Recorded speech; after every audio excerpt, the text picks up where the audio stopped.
Welcome to lesson 6, looking at the Western Front and the impact on medicine. What we're going to look at today is how the RAMC solved some of the medical problems on the Western Front. And to start the lesson, so make sure you're writing the heading and underlining it, please. And then as a connect, have a look at this source. Let's try and move the video. Have a look at this source. So it's a poster advertising jobs in the RAMC, and you can see at the bottom it says learn a useful occupation that will serve you later in civilian life. So they're marketing being part of the RAMC, the Royal Army Medical Corps, and we're going to look today then at how they helped wounded and sick soldiers. So have a look at some of the jobs that are here. Have a look at the man. How does he look? What kind of impression do you get of being in the army? What kind of message are they trying to send with this poster? Also look at the different types of jobs that are available. So it's all sorts of things from opticians, so people who sort out glasses, X-ray attendants, you can see up the top there, dental mechanics, through to cooks. So not just medical things, but lots of services are being provided by the RAMC. So just write down a couple of things that you think this tells you about the RAMC. Okay, so we remember then that surgery had really changed just in the period in the sort of 40 years before 1900.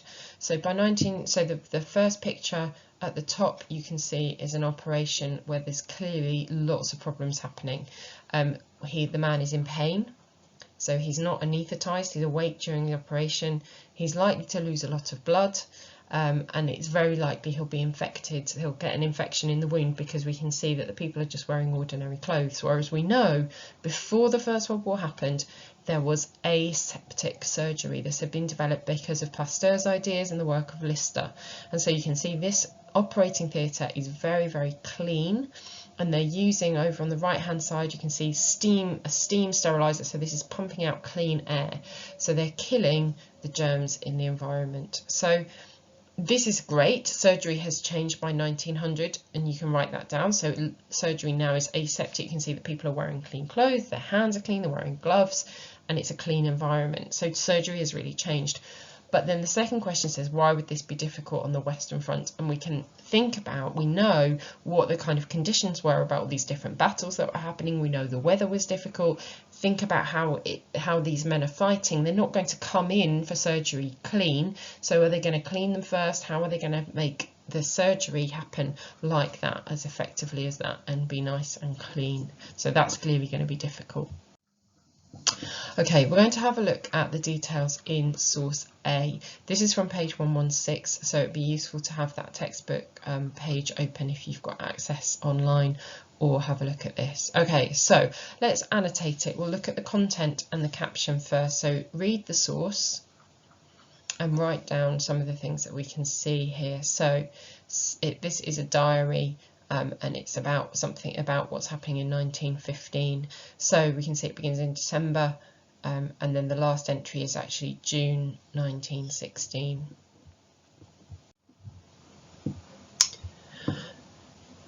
And in the diary he is describing his injuries. So he talks about a casualty clearing station, so you could write that down as part of the content or highlight it. And then he describes his injuries. His left hand is blown off, his left arm is ripped up, he's got a wound in his head, scalp 6 inches long, so about 15 centimetres, a wound on the side of his knee, a little bit shorter than that. He's had an operation on his upper arm on the 9th of December, so 2 days later. 12th of December, he's there for 8 days. We can see he's talking about how the transport he's used, which we learnt about a couple of lessons ago, and then train and hospital ship. And then he goes all the way up to Nottingham and is in bed for a number of weeks. The last entry is not until the middle of 1916, so nearly 6 months after the injury. He says, I'm eventually transferred to Brighton, where I'm operated on and re-amputated, and are waiting in Roehampton, which is another place, for an artificial limb. So he's waiting to get a new arm fitted to him. So that's the content. He's talking about his injuries, he's talking about transport, he's talking about the treatment that he got. So that's the key things in the content. Let's look at the caption. it's from a diary. He's serving in the army, and he's serving right the way through from the start of the war until 1915 when he is injured. So that's what the caption tells us. One of the questions that we do in this part of the medicine course is this one: how could you follow up source A to find out more about the treatment of soldiers who were wounded on the Western Front? So this is something that historians do. If they read a source, they will look at it and think, well, I want to know a bit more about this. And so you might want to find out about treatment, for example, about operations for gangrene. So that would be a detail. On the 9th of December, he says he had an operation for gangrene. So that would be what you could write down for your detail. Remember, this is about treatment, so if it's not about transport, so we wouldn't be able to think about the transport as a detail, or about the kind of injuries. So it's focusing in, we need to make sure that we answer about the treatment of soldiers. So we could ask about the treatment, the initial operation for gangrene, or you might want to ask about that re-amputation that happens in June 1916. So one of those would be your detail, and your question might be something, your question needs to be a wide question, so not just about this man, but how is this helping me understand the war in general. So a question could be something like, how often did men get gangrene quickly in their arms after an injury? Or if you're thinking about the re-amputation, how typical was it that an amputation had to be redone on a man when he was back in Britain?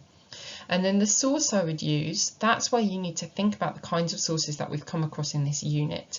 And so, for example, we might want to use not a diary this time, because again, that's just one person's experience. Let's try and go for a wider source. So maybe hospital records. That might have a list of all the different operations they've done, and we might be able to then count up how many amputations they've done. Or, for example, the records of a regiment within the army. How many men did they have who had these kind of injuries? That would be recorded there. And so how this would help is the final part, you just say, it would tell me how many times this happened within a year or a month or something like that. So again, have a go at writing those down for this question. Okay, so in terms of treatments then, what did the RAMC do? So Jones, in that source, talked about being treated for gangrene, and we know what gangrene is, we've looked at that, it's when the wound goes really nasty. So what could casualty clearing stations do? Well, there are 3 pictures here that show us what they couldn't do. The first one is they couldn't really do aseptic surgery because they just can't keep them clean. The soldiers coming in are covered often in mud, and very often the wounds that they've got, if something has gone into them, it will have taken their dirty uniform into the wound as well. So clearly they can't do aseptic surgery. They also aren't using antiseptic liquid anymore. Remember, Lister had introduced that, and that was an early solution, but it wasn't really a good solution, so they weren't using that either. And they can't use antibiotics. These have not yet been invented. Alexander Fleming, who first discovered penicillin, which was the first antibiotic, was working as a doctor during the First World War, but he hadn't yet discovered penicillin as an antibiotic. So there's nothing they can give to kill the bacteria in the wound that will get rid of it. So what can they do? Well, 3 things. The first thing that they did was called the Carroll-Dakin method. And what this was they got some solution, some salty solution. You can see it in the bottle in the picture there. And what that is doing is going through a tube then into the place where the wound is, and it's washing it out, and it's keeping it clean. It's going drip, drip, drip, drip, drip through that wound and taking away any bacteria. That solution had to be changed really frequently. You can see here there's 3 people involved in doing it, so this was a really time-consuming thing to do, but it was a way that worked. It meant that wounds didn't go nasty. They didn't get too much nasty bacteria in there, or it washed out any bacteria that was in it, and it meant that the soldier could survive, like Jones in his diary. Another method that they found was really effective, and I'm sorry this is such a horrible picture, at least it's not in colour. This shows that what they've worked out to do to make a wound recover and heal well was to cut away anything that was kind of flappy and nasty and not going to heal up very nicely. So you can see picture A shows the wound when the patient came into the casualty clearing station, and picture B, the one on the right hand side, shows that they've cut away all the dead tissue, anything that isn't going to get better because it's just it's not connected anymore really properly. So it hasn't got a blood supply and it's going to go nasty. So you can see they've cut it all away, and that was called debridement. And they worked out that if they did this, the wounds could recover much, much better. They were much less likely to go nasty. And the last thing that they did, as you can see in this picture, is amputation. So this is where they cut off either an arm or a leg, and again, this is what happened to Jones, to just get rid of the section that had all been made really nasty from the wound, cut it cleanly, fold a flap of skin down over it, and then it would heal. So casualty clearing stations had these 3 different ways of treating wounds that had gangrene to help mean that soldiers survived. You do need to use the textbook for this, or the attached sheet about the Thomas splint. So this one is really, really important. This was a real breakthrough in looking after men with broken legs, and so it explains in the textbook how the Thomas splint really helped more men survive the injury of getting a broken leg. So pause the video, use the textbook or the sheet to answer those questions. Okay, so another thing that the RAMC could use was X-rays. So we remember the discovery of X-rays by William Röntgen, and how they were beginning to be used. So this is a very, very early photograph before 1900 of a woman having an X-ray in a hospital to see what was wrong with her insides. And this lady is Marie Curie, who you might have heard of, and she really pioneered X-ray the use of X-rays in medicine, and also helped provide X-ray ambulances or mobile X-rays machines for the First World War. But as you can see here, her notebooks are so radioactive because they didn't know that the doses were dangerous, that they will continue to be too radioactive to handle until at least the year 3511, long after all of us are not here anymore. So X-rays were really useful because they could show you what was happening inside the body, but they were really harmful. So patients could get burnt. We remember learning about that back at the beginning when we looked at recapping what was happening in medicine before the First World War. The technology was fragile, so again we remember this, that X-ray machines could easily break. The glass tubes inside them, if they shook about too much, if they were bounced around or dropped or moved suddenly, those glass tubes could break, and then that's it, the machine is useless.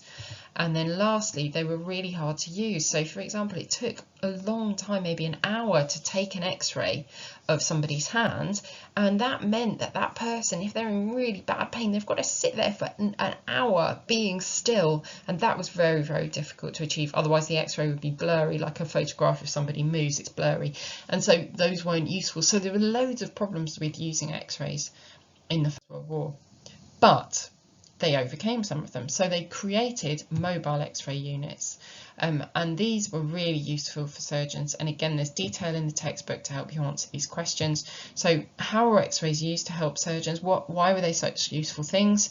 What were the problems with X-rays, and what are the 2 types of X-ray machines? I already told you about those really. So some casualty clearing stations had ones that stayed there all the time, didn't move, just patients would come to the machine. But they also had, you can see them on this page here, mobile X-ray machines, and you can see in the second picture, the lower down one, you can see this soldier is being laid on a table, and like the back of the van has turned into the X-ray department, or the X-ray machine is in there, and they're using that to see where the bullet is so that they can operate effectively. Okay, so describe 2 features of X-rays on the Western Front is an exam style question. You've got a couple of paragraphs there. So can you add another paragraph? So 1 feature and 1 detail to support. Pause the video while you do that.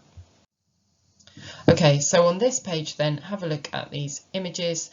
What do each of them show, and what can you add? So can you write a bullet point list? What are these pictures, and a bit of information about each of them? Well done.